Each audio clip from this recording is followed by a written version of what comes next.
This is 20 November session of the Hindu newspaper analysis, in which we will discuss only four issues. The first issue is uh, about 1000 days of Russia-Ukraine war. The second issue is what are various challenges faced by sex workers. The third issue is about high altitude sickness, and the fourth issue is how sustainable is India's road to net zero. So let's discuss all the issues in detail. 1000 days of Russia-Ukraine war. In this article, we will discuss about loss and damage to Russia and Ukraine due to Russia-Ukraine war. In the Russian aggression against Ukraine, there is a need to incorporate the Mahatma and its philosophy of Ahimsa to respect international law and restore peace. Current में रसिया और Ukraine के बीच जो war चल रहा है, इस war को stop करने के लिए महात्मा और उनकी जो अहिंसा से रिलेटेड फिलॉसफी थी, इस वॉर को स्टॉप करने के लिए महात्मा गांधी की फिलॉसफी को इनकॉर्पोरेट करना जरूरी है, सो दैट पीस को रीस्टोर किया जा सके. 1000 days ago, on February 2024, 2022, Russia launched its full-scale military aggression, which destroying Ukraine statehood, culture and nation. आज से 1000 डेज पहले फरवरी 24, 2022 में रसिया ने यूक्रेन को डिस्ट्रॉय करने के लिए full scaled military aggression start किए थे, सो दैट यूक्रेन के स्टेटहुड, कल्चर एंड नेशन को फुल्ली तरीके से डिस्ट्रॉय किया जा सके. Ukraine is still fighting for justice and peace. Ukraine current में अभी भी जस्टिस और पीस के लिए कंटिन्यू फाइट कर रहा है. What are loss and damage in Ukraine in 1000 days of war. War को 1000 डेज कंप्लीट हो चुके हैं, और इस वॉर की वजह से यूक्रेन का क्या क्या डैमेज हुआ है, क्या लॉस हुआ है. Number one, loss of economy. Number two, largest war in Europe since the second world war. Number three, damage of educational, medical and cultural heritage. Number four, loss of civilians and children through out this period, thousands of civilians. Number five, refugee problem. Number six, illegal deportation of children. Number one, loss of economy. According to the estimates of the World Bank, the total economic loss of Ukraine exceed $400 billion. Restoration of the destroyed infrastructure require at least $500 billion. World bank के estimate के according Ukraine के अंदर total economic loss $400 billion को access कर चुका है, और infrastructure को रिस्टोर करने के लिए अबाउट एटलीस्ट $500 बिलियन की नीड होगी. Number two, largest war in Europe since the second world war. Ukraine is facing the challenge of the century to rebuild the country after the largest war in Europe since the second world war. ऐसा माना जा रहा है कि second world war के बाद Europe में ये जो रसिया और यूक्रेन का जो वॉर है, ये सबसे बड़ा वॉर है सेकंड वर्ल्ड वॉर के बाद. और करंट में यूक्रेन इस सेंचुरी के सबसे बड़े चैलेंजेस को फेस कर रहा है. Throughout these 1000 days, civilian and critical infrastructure became the priority of Russian strike. In 1000 days में रसिया के अंदर रसिया ने यूक्रेन के सिविलियन एंड क्रिटिकल इंफ्रास्ट्रक्चर को टारगेट किया है, और बहुत ज़्यादा डैमेज इसने यूक्रेन के अंदर पहुंचाया है. Number three, damage of educational, medical and cultural heritage. Russia deliberately targeted and damaged or destroyed 3,793 educational institutions, 1,714 medical institutions, and more than 2,100 objects of cultural infrastructure. These are cultural heritage sites, museums, libraries, theaters, and historical monuments. रसिया ने Ukraine के बहुत सारे cultural heritage sites, museums, libraries, theatres and historical monument को destroy किया है. और बात अगर ओवरऑल एजुकेशनल इंस्टीट्यूशन की जाए, तो यहाँ पर 3,793 एजुकेशनल इंस्टीट्यूशंस को इसने डिस्ट्रॉय किया है, डैमेज किया है, टारगेट किया है. 1,714 मेडिकल इंस्टीट्यूशंस, 2,100 कल्चरल ऑब्जेक्ट्स को इसने यहाँ पर डिस्ट्रॉय किया है. Number for loss of civilians and children. Throughout this period, thousands of civilians, including about 600 children, have died due to Russian aggression. In 1000 days में थाउजेंड्स ऑफ सिविलियन, जिसमें 600 से ज़्यादा चिल्ड्रन इंक्लूड हैं, रशियन एग्रेशन की वजह से dead हुए हैं. Number five, refugee problem. As in United Nations human rights commission data, over 8 million Ukraine left the country.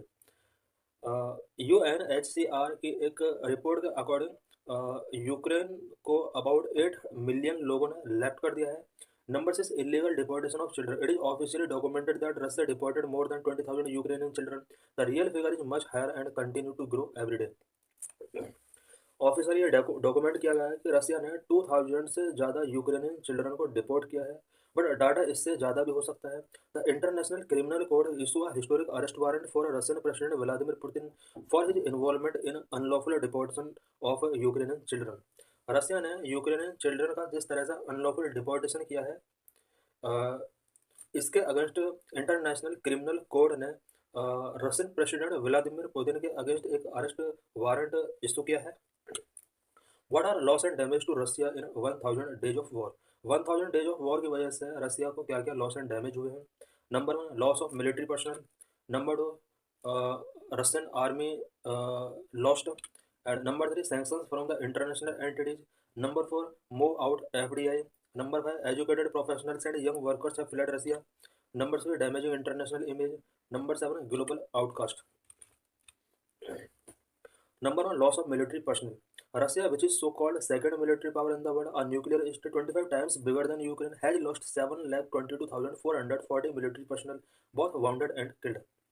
रसिया जिसको सेकंड मिलिट्री पावर पूरे वर्ल्ड में माना जाता है, जो कि एक न्यूक्लियर स्टेट है और यूक्रेन से 25 टाइम्स बिगर कंट्री है, यहाँ पर 7,22,440 मिलिट्री पर्सनल्स यहाँ पर लॉस्ट हो चुके हैं इन 1000 डेज के अंदर। Russia continue to lose around 1,500 military personnel a day by using them as a cannon fodder.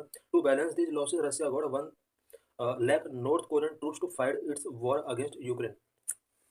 Russia ने पर डे 1,500 मिलिट्री पर्सनल्स को लॉस किया है इस वॉर में, और ये जो भी लॉस हुआ है इस लॉस को बैलेंस करने के लिए नॉर्थ कोरिया ने अबाउट 1 लाख ट्रूप्स को यूक्रेन वॉर के लिए रसिया में इन्होंने सेंड किया है। Number 2, in these 1000 days the Russian army has lost. In 1000 days में रशिया ने बहुत सारे मिलिट्री इक्विपमेंट यहाँ पर लॉस किए हैं, सच एज 9365 टैंक्स लॉस्ट किए हैं, 19,059 आर्मोर्ड फाइटिंग व्हीकल्स लॉस्ट किए हैं, 20,586 artillery systems, 1,282 multiple rocket launchers, 999 air defence system, 369 aircraft, 329 helicopters, 19,073 operational tactical unmanned aerial vehicle, 28 ships aboard, 1 submarine, 29,428 auxiliary vehicle and fuel tanks and 3,655 piece of specialised equipment. ये कुछ यहाँ पर defence equipment है जिन्हें रसिया ने loss किया है इस वॉर में। Sanctions from international entities. Russia has faced over 14,000 cases of sanctions from international entities, severely restricting its access to global financial system and technology. In 1000 days के अंदर रसिया ने ओवर 14,000 सैंक्शंस केस फेस किए हैं international level पर। These sanctions have resulted in long-term damage to industry reliant on imports, particularly high technology sections. ये जो impose या restrictions रसिया के ऊपर वेस्टर्न कंट्रीज ने इम्पोज किए हैं, इसकी वजह से रसिया के अंदर जो इंडस्ट्रीज हैं, स्पेशली हाई टेक्नोलॉजी सेक्टर से रिलेटेड जो इंडस्ट्रीज हैं जो कि इम्पोर्ट पर रिलायंट थे, उन्हें बहुत ज़्यादा यहाँ पर डैमेज हुआ है। Number 1, move out FDI. In addition, over 1,000 global companies have exited Russia since the invasion began, reducing foreign direct investment. In 1000 days के अंदर रसिया के अंदर से अबाउट 1000 ग्लोबल कंपनीज ने अपने आप को एग्जिट कर लिया है, जिसकी वजह से रसिया के अंदर जो एफडीआई इन्वेस्टमेंट पहले होता था वो काफ़ी हद तक रिड्यूस हो चुका है। Number 5, educated professionals and young workers have fled Russia.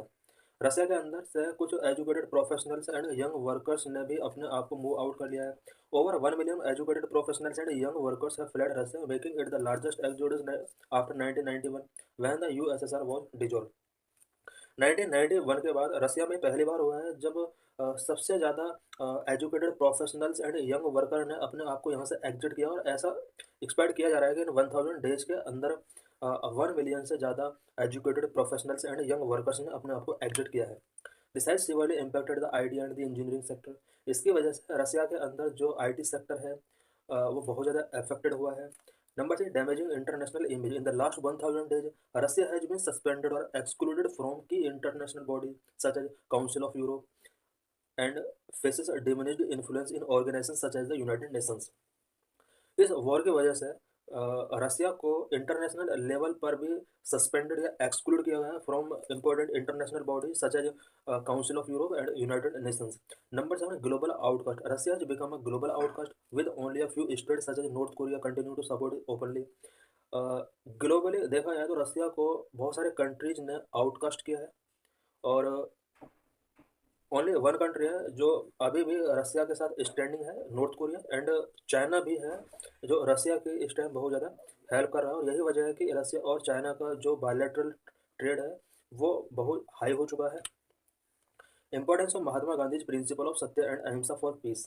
Current में जिस तरह से रसिया एंड यूक्रेन वॉर चल रहा है, इसराइल और पैलेस्तीन से रिलेटेड क्लासेस चल रहे हैं, इस टाइम महात्मा गांधी का जो सत्य एंड अहिंसा का जो प्रिंसिपल था फॉर मेकिंग पीस, ये बहुत ही इंपॉर्टेंट हो जाता है।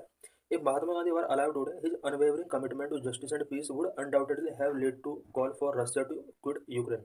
आज अगर महात्मा गांधी होते तो महात्मा गांधी का जस्टिस एंड पीस के लिए जो अनवेवरिंग कमिटमेंट था उस टाइम पर, ये गांधी जी का जस्टिस एंड पीस के लिए जो अनवेवरिंग कमिटमेंट उस टाइम पर रहा था, वही कमिटमेंट आज कहीं ना कहीं रसिया को यूक्रेन क्विट करने के लिए मजबूर कर देता अगर आज गांधी जी होते।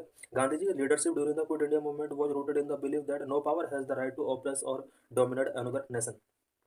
क्विट इंडिया मूवमेंट के टाइम पर गांधी जी का जो लीडरशिप था वो उनके स्ट्रॉन्ग बिलीफ के बेस पर था, और उनका जो बिलीफ था उसका बेस ये था कि कोई भी पावर किसी अनदर नेशन को ऑपरेट से डोमिनेट करने के राइट नहीं रखती है।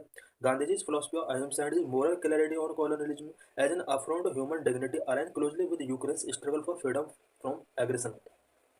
गांधी जी की अहिंसा और गांधी जी की अहिंसा से रिलेटेड फिलोसफी और कॉलोनियलिज्म से रिलेटेड जो उनकी मोरल क्लैरिटी थी, वो कहीं ना कहीं ह्यूमन डिग्निटी के लिए बहुत इंपॉर्टेंट थी। और वो जो फिलोसफी थी ये कहीं ना कहीं आज जो रसिया और यूक्रेन का वॉर है ये काफ़ी हद तक इससे कनेक्टेड है। His instance would emphasize the principle that true peace can only be achieved when oppressors relinquish their hold and allow justice to prevail। Gandhi ji का जो फिलोसफी था वो इस प्रिंसिपल के बेस पर था कि अगर किसी भी कंट्री के अंदर ट्रू पीस इस्टेब्लिश करना है तो ऑपरेसर को जो होल्ड है अदर कंट्री के अंदर उसको रिलिंग्विश करना होगा और जस्टिस को प्रिवेल करना होगा। In today's context this would translate into calling for Russia to respect international law, withdraw its troop and restore peace. Today's context में अगर देखा जाए तो इसको ऐसे माना जा सकता है कि रसिया को इंटरनेशनल लॉ के का रिस्पेक्ट करना चाहिए, और पीस को रीस्टोर करने के लिए यूक्रेन से इसको अपने ट्रूप्स का विड्रॉ करना चाहिए। What are various challenges faced by sex workers? Supreme Court recognizes sex work as a professional। Globally, sex workers continue to face mental health challenges exacerbated by social stigma, violence, economic pressure, and isolation। Globally sex workers mental health challenges face कर रहे हैं, और ये mental health challenges societal stigma, violence, economic pressure and isolation की वजह से exacerbated हो रहे हैं। The live reality of sex workers must be acknowledged with collaborative, compassionate and comprehensive intervention to promote their mental health. Sex workers की mental health को promote करने के लिए इनकी जो लाइव रियलिटीज है उसको एक्नॉलेज करना चाहिए, और इन्हें कोलैबोरेटिव तरीके से, कंपेशनेट तरीके से एंड कम्प्रिहेंसिव तरीके से इसमें इंटरवेंशन करना चाहिए। इट मीन्स इनके जितने भी प्रॉब्लम्स हैं उन्हें सॉल्व करने के लिए इनिशिएटिव्स लिए जाने चाहिए। In 2022, Supreme Court has recognized sex work as a profession and observed that its practitioners are entitled to dignity and equal protection under law। 2022 में सुप्रीम कोर्ट ने सेक्स वर्क को एक प्रोफेशन के तौर पर रिकॉग्नाइज किया था, और कोर्ट ने कहा था कि सेक्स वर्कर्स को भी dignity and equal protection under law मिलना चाहिए। Supreme court invoked it's special power under article 142 of the constitution. Supreme court ने कॉन्स्टिट्यूशन के अंदर आर्टिकल 142 का यूज करते हुए ये जजमेंट यहाँ पर दिया था। Article 142 provides a discretionary power to the Supreme Court, which states that the Supreme Court, in exercise of its jurisdiction, may pass such decree or make such order as it is necessary to doing complete justice in any cause or matter pending before it। Constitution के article 142 के अंदर provision किया गया है कि justice deliver करने के लिए सुप्रीम कोर्ट चाहे तो अपने लेवल पर कोई नोटिफिकेशन या डिक्री या फिर लॉ इनेक्ट कर सकता है। National human rights commission NHRC 2020 recognise sex workers as informal workers. 2020 में नेशनल ह्यूमन राइट्स कमीशन ने भी सेक्स वर्कर्स को इनफॉर्मल वर्कर के तौर पर रिकॉग्नाइज किया था। What are the highlights of the supreme court judgement. 2022 का जो सुप्रीम कोर्ट का जजमेंट आया था, इससे रिलेटेड कुछ हाइलाइट्स यहाँ पर डिस्कस करेंगे। Number 1, equal production of law. Supreme court said that sex workers are entitled to equal production of law and criminal laws must apply equally in all cases on the basis of age and consent. Supreme court ने कहा था कि sex workers को equal protection of law मिलना चाहिए and criminal law equally इनके ऊपर apply होना चाहिए। इट मीन नॉर्मल पर्सन के अगेंस्ट जिस तरह से क्रिमिनल लॉ अप्लाई होते हैं, सेक्स वर्कर्स अगर ये लॉ का वायलेशन करते हैं या कोई क्रिमिनल एक्टिविटी में इंडल्ज होते हैं तो इन्हें क्रिमिनल लॉ के हिसाब से क्रिमिनल लॉ इनके ऊपर अप्लाई होना चाहिए on the basis of age and consent. ये जो क्रिमिनल लॉ अप्लाई होंगे ये एज एंड कंसेंट के बेस पर होंगे। इट मीन्स यहाँ पर जिस तरह से सेक्स वर्क को एक प्रोफेशनल के तौर पर रिकॉग्नाइज किया है, इसमें एज एंड कंसेंट से रिलेटेड कुछ प्रोविजन है। अगर इन प्रोविजन का वायलेशन होता है तो इनके अगेंस्ट क्रिमिनल लॉ अप्लाई होंगे। If sex worker is an adult and is engage with consent, the police must refrain from interfering or taking any criminal action. अगर सेक्स वर्कर अडल्ट है और consent के base पर वो engage हुआ है या हुआ है तो पुलिस को ये राइट नहीं है कि वो उसके अगेंस्ट क्रिमिनल एक्शन टेकिंग करे। इट मीन्स यहाँ पर पुलिस के लिए बिल्कुल डिनाई किया गया है कि वो इस तरह के क्रिमिनल एक्शन वहाँ पर नहीं लेंगे। According to article 21 of constitution, no person shall be deprived of his life or personal liberty except according to procedure established by law. Constitution के आर्टिकल 21 के अंदर भी मेंशन किया गया है कि किसी भी पर्सन को उसकी लाइफ एंड पर्सनल लिबर्टी में इंटरफेयर नहीं किया जाएगा उसके साथ। और ये जो राइट है, इसी राइट के अकॉर्डिंग यहाँ पर सेक्स वर्कर्स को इंगेज होने का यहाँ पर फ्रीडम दी गई है। The right is available to both citizens and non citizens. Article 21 के अंडर जो राइट मिला हुआ है ये सिटीजन्स एंड नॉन सिटीजन्स दोनों के लिए यहाँ पर अवेलेबल है। Sex workers should not be arrested और पेनलाइज्ड और हरास्ड और victimized during a raid on any brothel, since voluntary sex work is not illegal and only running the brothel is unlawful। Supreme court ने कहा था कि sex workers को during a raid on any brothel उन्हें arrest नहीं किया जाएगा, penalise नहीं किया जाएगा और हरास्ड या विक्टिमाइज नहीं किया जाएगा। और ये तब है जब सेक्स वर्क को वॉलेंट्री किया गया है। और सुप्रीम कोर्ट ने कहा था कि सेक्स वर्क इलीगल नहीं है, बट अगर ब्रोथल रनिंग किया जा रहा है तो इस केस में ये इलीगल है। इट मीन्स अगर ब्रोथल से रिलेटेड यहाँ पर केस बनता है तो वहाँ पर सेक्स वर्कर्स को अरेस्ट किया जा सकता है, पेनलाइज किया जा सकता है, हरास किया जा सकता है, विक्टिमाइज किया जा सकता है। Number 2, right of child of a sex worker. Sex worker के जो चाइल्ड होते हैं उससे रिलेटेड सुप्रीम कोर्ट के कुछ यहाँ पर गाइडलाइंस थी। A child of a sex worker should not be separated from the mother merely on the ground that she is a sex worker। किसी भी सेक्स वर्कर के चाइल्ड को इस बेस पर सेपरेट नहीं किया सकता उसकी मदर से कि उसकी मदर एक सेक्स वर्कर है। Basic production of human decency and dignity extend to sex worker as well as their children. Human decency और डिग्निटी से रिलेटेड जो बेसिक प्रोटेक्शंस होते हैं वो सेक्स वर्कर्स और उनके चिल्ड्रन तक एक्सटेंड किए गए हैं। Further, if a man is living in a brothel or with a sex worker, it should not be assumed that the child was trafficked. अगर कोई माइनर ब्रोथल में फाउंड की जाती है या किसी सेक्स वर्कर्स के साथ उसको पाया जाता है तो इसको ऐसा एज्यूम नहीं किया जाएगा कि चाइल्ड को ट्रैफिक्ड किया गया है। In case the sex worker claims that he she is her daughter, son test can be done to determine if the claim is correct and if so the minor should not be forcibly separated। अगर कोई minor sex workers के साथ found किया जाता है और sex worker ये declare करती है कि वो उसका डॉटर है या सन है, इस केस में टेस्टिंग कराया जाएगा मदर और सन का। और अगर ये फाउंड किया जाता है कि रियल में माइनर सेक्स वर्कर का डॉटर है या सन है तो माइनर को फोर्सफुली तरीके से उस मदर से सेपरेट नहीं किया जाएगा। Number 3, medical care. Any sex worker who are victim of sexual assault should be provided every facility including immediate medical legal care. कोई भी सेक्स वर्कर जिसको सेक्स असॉल्ट में विक्टिम पाया गया है, विक्टिमाइज के केस में उसको एवरी फैसिलिटी इंक्लूड कराई जाएगी, such as immediate medical legal care. उसको मेडिकल ट्रीटमेंट दिया जाएगा, लीगल केयर उसको दिया जाएगा। इट मीन्स उसको विक्टिमाइज तौर पर ट्रीट नहीं किया जाएगा, बल्कि नॉर्मल पर्सन्स को जो फैसिलिटी दी जाती है वो सारी फैसिलिटीज मेडिकल से रिलेटेड, लीगल केयर से रिलेटेड उसको सारी प्रोवाइड कराई जाएंगी। Number 4, role of media. Media के लिए भी सुप्रीम कोर्ट ने कुछ गाइडलाइंस यहाँ पर 2022 में इनकॉर्पोरेट की थी। Media should take utmost care not to reveal the identities of sex workers during raid, arrest and rescue operations whether as accuse or victim, and not to publish or telecast any photos that would result to open such identity। Media के लिए supreme court ने कहा था कि अगर red के time पर या अरेस्ट के टाइम पर या रेस्क्यू ऑपरेशंस के टाइम पर कोई सेक्स वर्कर या विक्टिम्स या एक्यूज्ड पर्सन यहाँ पर मिलता है, तो मीडिया की ये ड्यूटी होगी कि किसी भी टाइप का फोटो या वीडियो पब्लिश या टेलीकास्ट नहीं किया जाएगा।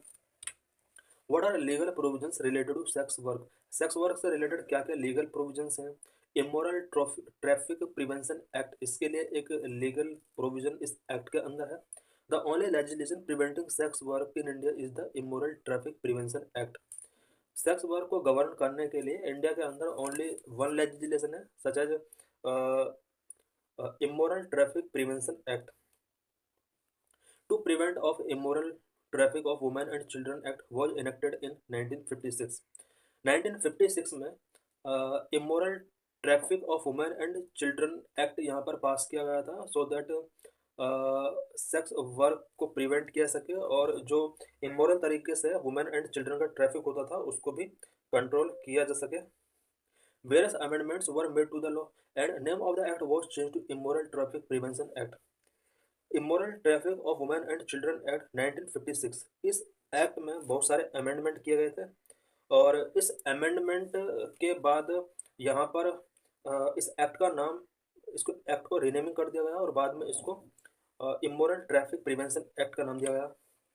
The legislation penalties some acts such as, इस एक्ट के अंदर कुछ लेजिस्लेशन पेनल्टीज हैं, जैसे नंबर 1, कीपिंग और रनिंग अ ब्रोथल। ब्रोथल को कीपिंग करना, रनिंग करना, ये इसके अगेंस्ट पेनलाइज किया सकता है। Soliciting in a public place, public place में अगर किसी टाइप का सेक्स वर्क किया जाता है तो उसको पेनलाइज किया सकता है। Living of the earning of sex work and living with or habitually being in the company of sex worker. Sex work के थ्रू अगर कोई अपनी इस अर्निंग से अगर अपने आप को वो लिविंग ऑफ कर रहा है या फिर किसी कंपनी जो कि सेक्स वर्क से रिलेटेड है उसके साथ हैबिचुअली लिविंग कर रहा है कोई पर्सन, तो यहाँ पर लेजिस्लेशन के थ्रू पेनलाइज किया सकता है। What are the challenges faced by sex workers, sex workers के द्वारा क्या क्या चैलेंजेस फेस किए जाते हैं। Globally, sex workers continue to face profound mental health challenges exacerbated by the societal stigma, violence, economic pressure, and isolation. Globally sex workers बहुत सारे mental health challenges face कर रहे हैं जो कि societal stigma, violence, economic pressure and isolation के द्वारा exacerbate होते हैं। Various challenges such as number 1, violence, number 2, criminalisation, number 2, social stigma, inadequate legal framework, economic violence, psychological issues। Violence. Sex workers are often face physical, sexual, and psychological violence from clients, family, and community, and even law enforcement. Sex workers पूरे world में, even India के अंदर भी clients से, family से, community से, and even law enforcement agencies से physical, sexual and psychological violence face करना पड़ता है। As per 2014 study 45% to 75% of sex workers experience violence at work. 2014 की एक स्टडी के according 45 to 75% sex workers work time पर अपना जो वर्क टाइम पर वायलेंस यहाँ पर एक्सपीरियंस करते हैं, यानी इन्हें यहाँ पर वायलेंस फेस करना होता है। Number 2, criminalisation. Criminalisation of sex work can lead to violence in people. Criminalisation अगर सेक्स वर्क किया जाता है तो इसके वजह से पीपल के अंदर वायलेंस बहुत ज़्यादा बढ़ सकते हैं। Social stigma. Sex workers face discrimination and social stigma and may be seen as immoral. Sex workers discrimination and social stigma से रिलेटेड प्रॉब्लम्स फेस करते हैं। Inadequate legal framework, sex workers often lack legal protection and also face negligence and harassment from the police। India के अंदर sex workers के पास legal protection नहीं है और कई बार पुलिस के थ्रू भी यहाँ पर हरासमेंट एंड नेग्लिजेंस से रिलेटेड यहाँ पर इंसिडेंट देखे जाते हैं। Next, economic violence. The pandemic disproportionately affected the livelihood of the sex workers and they may have a difficult situation assessing social protection। Covid pandemic जो हमने देखा, सबसे ज़्यादा यहाँ पर जो लाइवलीहुड अफेक्ट हुआ है वो सेक्स वर्कर्स का लाइवलीहुड अफेक्ट हुआ है और इन्हें अपने आप को रिकवर करने में बहुत ज़्यादा टाइम यहाँ पर लग सकता है। Number 3, psychological issue. Sex workers में experience post traumatic stress disorder, depression, anxiety and other psychological issue. Sex workers post traumatic stress disorder experience कर सकती हैं। इससे रिलेटेड कुछ और problem such as depression, anxiety and other psychological issues भी इनको face करने पड़ते हैं। What are several ways to address the problems faced by sex workers. Sex workers की प्रॉब्लम को एड्रेस करने के लिए सेवरल वेज क्या क्या है? Number 1, legal protection. Number 2, legal literacy. Number 3, health care, community empowerment, awareness, research. Number 1, legal protections. Government should extend the same labour right and legal protection to sex workers as for other workers. Government को चाहिए कि sex workers के लिए भी other workers की तरह same labour right होने चाहिए, लीगल प्रोटेक्शन होने चाहिए। This include health and safety protection, anti discrimination and access to social protection scheme.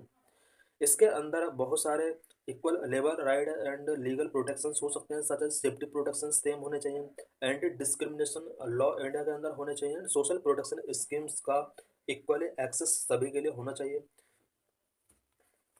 Number 2, legal literacy. Provide legal services and legal literacy to sex workers so that they know their rights and can access the justice system. Legal services and legal literacy sex workers को provide कराया जाना चाहिए so that उन्हें पता चल सके कि उनके क्या क्या राइट्स हैं और किस तरह से जस्टिस सिस्टम तक एक्सेस किया जा सकता है। Health care. There is a need to increase access to preventive and therapeutic health care for sex workers. This includes counselling about health risk and more frequent visits. India में sex workers के लिए ये बहुत important हो जाता है कि इन पीपल का preventive and therapeutic health care तक एक्सेस ईजी होना चाहिए, जिसमें काउंसलिंग इन्वॉल्व हो सकती है और हेल्थ रिस्क क्या क्या होते हैं सेक्स वर्क की वजह से, इससे रिलेटेड नॉलेज इन्हें दी जानी चाहिए। Number 4, community empowerment. Sex workers can form groups to challenge discrimination, stigma, violence and other social inequalities. Sex workers अगर discrimination, stigma, violence and other social inequalities जो प्रॉब्लम्स फेस कर रहे हैं, इसको चैलेंज करने के लिए अगर ग्रुपिंग फॉर्म करते हैं तो इससे कहीं ना कहीं इनकी प्रॉब्लम सॉल्व हो सकती है। Awareness. Need to increase awareness of health risk among sex workers. Sex workers में हेल्थ रिस्क से रिलेटेड अवेयरनेस यहाँ पर स्प्रेड करने की जरूरत है। Research. There is a need to more research on the health of sex workers. Sex workers की जो हेल्थ होती है उससे रिलेटेड ज़्यादा से ज़्यादा रिसर्च करने की जरूरत है ताकि इनकी प्रॉब्लम को सॉल्व किया जा सके। What is acute mountain sickness, AMS? Why does it happen? Why news? In September, a trekker from Idukki, Kerala, died in Uttarakhand while attempting to scale Guru Peak due to respiratory failure। September month में केरला के Idukki district से एक tracker Uttarakhand में गुरूर peak पर scaling करने का attempt कर रहा था, जिसमें रेस्पिरेटरी फेलियर की वजह से उसका डेथ हो जाता है। Every year, numerous tourists like this succumb to effect of high altitude sickness in the challenging inner Himalayas। Every year, numerous tourist का इस तरह से डेथ हो जाता है और इस डेथ का जो रीज़न होता है वो हाई एल्टीट्यूड सिकनेस के कुछ इफेक्ट हैं जिसकी वजह से उनका डेथ हो जाता है। These regions present hidden danger due to their extreme altitude, where thinner air and reduced oxygen can lead to potentially fatal conditions। Inner Himalaya region के अंदर बहुत सारे हिडन डेंजर्स हैं जिसकी वजह से एक्सट्रीम एल्टीट्यूड पर इस तरह के ट्रैकर के यहाँ पर डेथ हो जाती है। बिकॉज यहाँ पर thinner air and oxygen reduce होती है, जिसकी वजह से फटल कंडीशंस यहाँ पर लीड होती है। What is high altitude sickness? High altitude sickness or acute mountain sickness (AMS) occurs when the body cannot acclimatize to high elevations, typically over 8,000 feet (2,200 meters). High altitude और एक्यूट माउंटेन सिकनेस तब होता है जब हमारा body 8,000 feet से ऊपर या फिर 2,400 मीटर से अबव अपने आप को एक्लिमेटाइज नहीं कर पाती है। As altitude increase the air pressure and oxygen level decrease leading to hypoxia, a shortage of oxygen in the body tissue. High altitude में air pressure and oxygen level काफ़ी डिक्रीज हो जाता है और एयर प्रेशर भी साथ में यहाँ पर डिक्रीज होने की वजह से हाइपोक्सिया जैसी प्रॉब्लम हो जाती है। हाइपोक्सिया एक ऐसी प्रॉब्लम है जहाँ पर बॉडी के टिश्यूज में ऑक्सीजन का शॉर्टेज हो जाता है। Early symptoms of AMS acute mountain sickness include headache, nausea, fatigue and shortness of breath. AMS के जो अर्ली सिम्टम्स होते हैं वो headache, nausea, fatigue and shortness of breath जैसे सिम्टम्स शो हो सकते हैं। If left untreated, it can escalate into high-altitude pulmonary edema, a life-threatening condition where fluid accumulates in the lungs, or high-altitude cerebral edema, where fluid collects in the brain. अगर यहाँ पर AMS के through जो problems हैं अगर इसको treat नहीं किया जाता है तो पर्सन के अंदर HAPE और HACE जैसी प्रॉब्लम्स यहाँ पर जनरेट हो सकते हैं। HAPE means high altitude pulmonary oedema. इस कंडीशन में क्या होता है कि पर्सन के अंदर फ्लूइड लंग्स के अंदर एक्यूमुलेट हो जाता है। HACE means high altitude cerebral oedema. इसमें क्या होता है कि पर्सन के अंदर का फ्लूइड ब्रेन के अंदर कलेक्ट हो जाता है। इन केसेस ऑफ हेव fluid accumulated in the lungs exacerbate breathing difficulties, while HACE causes symptoms like confusion, hallucinations and even coma. हेप वाली जो प्रॉब्लम होती है अगर फ्लूइड लंग्स के अंदर एक्सेसरबेट हो जाता है तो इससे ब्रीथिंग से रिलेटेड डिफिकल्टीज फेस होती हैं। हेस यानी हाई एल्टीट्यूड सेरिब्रल एडिमा से रिलेटेड अगर प्रॉब्लम होती है तो पर्सन को कन्फ्यूजन, हेलोसिनेशंस एंड इवन कॉमा जैसी प्रॉब्लम्स यहाँ पर हो सकती है। Both conditions require immediate medical interventions and descent to lower altitude is often the only way to prevent fatal outcomes. दोनों कंडीशन में इमीडिएट मेडिकल ट्रीटमेंट की बहुत ज़रूरत है और सबसे जो बेटर प्रिवेंटल जो मैनर है वो ये है कि इमिडिएटली लोअर एल्टीट्यूड में पर्सन को डेस्केंट कर देना चाहिए। इट मीन्स हायर एल्टीट्यूड से इमिडिएट लोअर एल्टीट्यूड की तरफ इसको मूव कर लेना चाहिए। What are the infrastructural issues? In Himalayan state, there are inadequate healthcare facilities to handle cases of high altitude sickness except towns like Simla.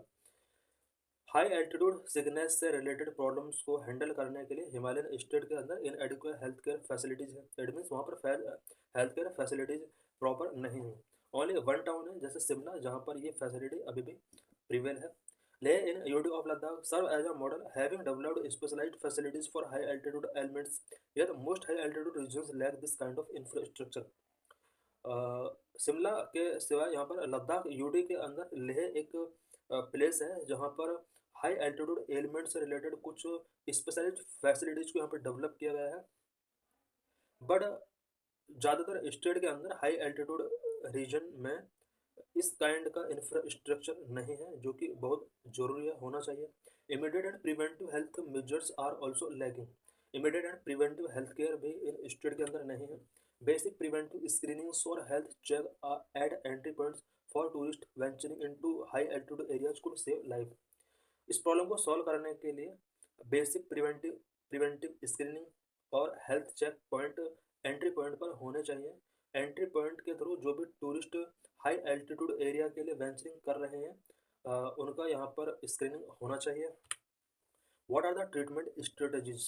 When high altitude sickness does develop, the most effective treatment is immediate descent to lower altitude. किसी भी person के अंदर अगर high altitude sickness develop होता है तो most effective treatment यही है कि उस पर्सन को हाई एल्टीट्यूड से लोअर एल्टीट्यूड की तरफ डेस्केंट कर लेना चाहिए। Symptoms usually improve significantly with a descent of 300 to 1000 metre. Symptoms की अगर बात की जाए तो ये 300 से 1000 मीटर पर ही इम्प्रूव होने शुरू हो जाते हैं। सप्लीमेंटल ऑक्सीजन और portable hyperbaric chamber, if available, can also help alleviate symptoms of AMS and HIS in emergency. Emergency situation में सप्लीमेंटल ऑक्सीजन और पोर्टेबल हाइपरबैरिक चैम्बर अवेलेबल होना चाहिए सो दैट इस तरह के प्रॉब्लम को सॉल्व किया जा सके। What are the policy recommendations? High altitude signals को कम करने के लिए पॉलिसी रिकमेंडेशंस क्या क्या है? The following steps are recommended. Number 1, establish modern medical facilities in high altitude regions of the Himalaya. Himalaya के जितने भी हाई एल्टीट्यूड रीजन्स हैं, इन सभी रीजन के अंदर मॉडर्न मेडिकल फैसिलिटीज इस्टेब्लिश की जानी चाहिए। Number 2, create research centres dedicated to studying high altitude signals. High altitude signals को स्टडी करने के लिए डेडिकेटेड रिसर्च सेंटर्स को क्रिएट करना चाहिए। Equip Himalayan state with air ambulance services for rapid medical evacuation and emergency. Emergency में rapid medical evacuation के लिए air ambulance services Himalayan state के अंदर इक्विप होना चाहिए।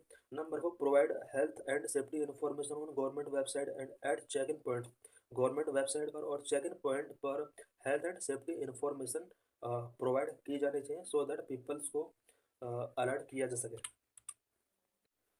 Is India's target of net zero by 2070 is achievable और not? Every year, climate action draws significant attention in United Nations annual meeting of Conference of Parties. Every year, United Nations के द्वारा जो conference of parties का annual meeting कराया जाता है, climate change से related discuss और डिबेट होते हैं। India committed to achieving net zero carbon emissions by 2070। For this it has implemented several policies. India ने 2070 तक के लिए नेट जीरो कार्बन एमिशन का टारगेट रखा हुआ है। इस टारगेट को अचीव करने के लिए इंडिया कमिटेड है और इंडिया ने इस टारगेट को अचीव करने के लिए सेवरल पॉलिसीज को इम्प्लीमेंट किया है। But this journey has many financial and developmental challenges. 2070 तक के लिए जो जर्नी है, बहुत सारे financial and developmental challenges India के सामने है। Why there is need to net zero? Net zero का जो टारगेट हमने रखा है या अदर कंट्रीज को भी टारगेट दिया गया है, इसकी जरूरत क्यों पड़ी? To avoid devastating and irreversible consequences of climate change, the world must keep the global average annual surface temperature rise to within 1.5 degree Celsius above pre industrial level. Climate change के devastating and irreversible consequence को avoid करने के लिए world के सभी countries के लिए कहा गया है कि पूरे वर्ल्ड लेवल पर, ग्लोबल लेवल पर global average annual surface temperature को 1.5 degree Celsius above the pre industrial level से इसको इंक्रीज होने से कंट्रोल करना है। The current increase is at least 1.1 degree Celsius compared with in 1880। 1880 के हिसाब से अगर कंपेयर किया जाए, करंट में ये जो इंक्रीज रहा है एनुअल सरफेस टेम्परेचर ग्लोबली जो इंक्रीज रहा है वो 1.1 डिग्री सेल्सियस तक इंक्रीज हुआ है। Currently annual global emission are around 40 gigaton CO2। Current में अगर ग्लोबल एमिशंस की बात की जाए तो ओवरऑल वर्ल्ड के अंदर 40 गीगाटन CO2 एमिट किया जा रहा है। This means net global emission must drop drastically. इसका मीनिंग ये हुआ कि जो नेट एमिशंस ग्लोबली किया जा रहा है, ड्रास्टिकली उसको ड्रॉप करना होगा। Several countries have announced net zero target including India by 2070। Several countries ने 2070 तक और 2050 तक यहाँ पर नेट जीरो टारगेट अनाउंस किया है। The 2024 Global Carbon Budget projected fossil carbon dioxide emissions of 37.4 billion ton, up 0.8% from 2023। Global carbon budget projections के according 2024 में 37.4 billion ton fossil CO2 emission करने का यहाँ पर एस्टिमेट किया गया है। और ये जो एमिशंस होगा वो 2023 के कंपेयर में 0.8% ज़्यादा होगा। Here is a look at the country level fossil CO2 emissions। China 2021 में जहाँ पर 11.4 बिलियन टन CO2 एमिट करता था, वही 2024 में एक्सपेक्ट किया जा रहा है कि 12 बिलियन टन CO2 एमिट करेगा। सेकंड नंबर पर यूएस है, थर्ड नंबर पर इंडिया आता है। इंडिया की अगर बात की जाए 2021 में 2.7 बिलियन टन CO2 एमिट किया गया था इसके द्वारा, और अब एक्सपेक्ट किया जा रहा है कि 2024 में 3.2 बिलियन टन CO2 इंडिया के द्वारा एमिट किया जाएगा। Are net zero climate change and climate actions equitable? क्या net zero, climate change and climate actions जो लिए जा रहे हैं क्या इक्विटेबल है? Neither climate change non climate actions are currently equitable. COP29 is expected to build consensus on the level of financing required। Current में पूरे वर्ल्ड के अंदर ना तो क्लाइमेट चेंज और ना ही क्लाइमेट एक्शंस इक्विटेबल है। COP29 में एक्सपेक्ट किया जा रहा है कि फाइनेंसिंग से रिलेटेड कुछ कॉन्सेंसस बिल्ड किए जाएंगे। India's per capita emissions are among the lowest in world. पूरे वर्ल्ड में अगर देखा जाए तो इंडिया का पर कैपिटा कार्बन एमिशंस जो हैं वो लोवेस्ट है। As per world inequality database, the per capita emissions of the richest 10% आर 20 times greater than that of the poorest 10%, and in absolute terms almost half of the country's total. World inequality database के according top richest 10% लोगों के द्वारा जो top richest 10% का जो पर capita emissions है वो पोरेस्ट 10% के पर कैपिटा एमिशंस का 20 टाइम्स ज़्यादा है। Climate change more severely affect the economically weaker sections, climate change अगर होता है तो सबसे ज़्यादा इफेक्ट जो पड़ता है वो इकोनॉमिकली वीकर सेक्शंस के ऊपर इसका इफेक्ट पड़ता है। The developed world, having biggest cause for the problem of climate change, is expected to reach net zero emissions well before 2050, but need to more time for developing countries to balance their development goals with climate actions. Developed countries का climate change के cause में एक biggest role रहा है, और ऐसा expect किया जा रहा है कि डेवलप्ड कंट्रीज को 2050 से पहले नेट जीरो एमिशंस के टारगेट को अचीव कर लेना चाहिए। और डेवलपिंग कंट्री की अगर बात की जाए तो डेवलपिंग कंट्रीज का कार्बन एमिशंस में उतना हिस्टोरिकली रोल नहीं रहा है जितना डेवलप्ड का रहा है, और डेवलपिंग कंट्रीज को डेवलपमेंटल गोल और क्लाइमेट एक्शंस के बीच में बैलेंस भी करने हैं, और CO2 एमिशंस को भी कंट्रोल करना है, तो इन्हें इसके लिए ज़्यादा टाइम चाहिए। यही वजह है कि इंडिया ने 2070 तक का टारगेट यहाँ पर रखा है, जबकि अदर कंट्रीज ने 2050 तक का टारगेट यहाँ पर रखा हुआ है, स्पेशली वो कंट्रीज जो डेवलप्ड कंट्रीज हैं। Developed countries are also expected to help finance climate action, but this has not materialized at the required scale. Developed countries से ये एक्सपेक्ट किया जाता है कि वो क्लाइमेट एक्शंस जो कि डेवलपिंग कंट्रीज के अंदर किए जा रहे हैं, लिए जा रहे हैं, उनके लिए फाइनेंसिंग कराए, बट अभी तक ये मेटेरियलाइज नहीं हो सका है। Developing countries specially those that are small island are bearing more than their fair share in climate change. Developing countries specially जो आइलैंड कंट्रीज हैं उन्हें सबसे ज़्यादा बियरिंग करना पड़ रहा है, जबकि क्लाइमेट चेंज में उनका शेयर बहुत ही कम है। What are the challenges before India to achieve net zero by 2070? 2070 तक नेट जीरो टारगेट को अचीव करने की इस प्रोसेस में इंडिया के सामने कौन कौन से चैलेंजेस हैं? Net zero by 2070 target is achievable if India is only priority is to expand renewable energy generation capacity. 2070 तक नेट जीरो टारगेट को तभी अचीव किया जा सकता है जब इंडिया की priority renewable energy generation capacity को एक्सपेंड करना रहेगा। अगर India renewable energy generation capacity को बिल्ड करता है, बूस्ट करता है, तो ही 2070 तक नेट जीरो टारगेट को अचीव किया जा सकता है। But if India is to maintain food and nutritional security, increase forest cover and preserve biodiversity as well, these energy target will become very challenging. अगर इंडिया चाहता है कि फूड एंड न्यूट्रिशनल सिक्योरिटी को maintain किया जाए, forest cover को increase किया जाए, बायोडाइवर्सिटी को प्रिजर्व किया जाए, इसकी वजह से एनर्जी टारगेट को मीट करना चैलेंजिंग हो सकता है 2070 तक। In India, power demand could increase 9 to 10 fold by 2070. Meeting this entirely via renewable energy will require more than 5,500 gigawatt of solar and 1,500 gigawatt of wind, up from current 70 gigawatt and 47 gigawatt respectively. 2070 तक India का power demand 9 to 10 fold यहाँ पर increase हो जाएगा।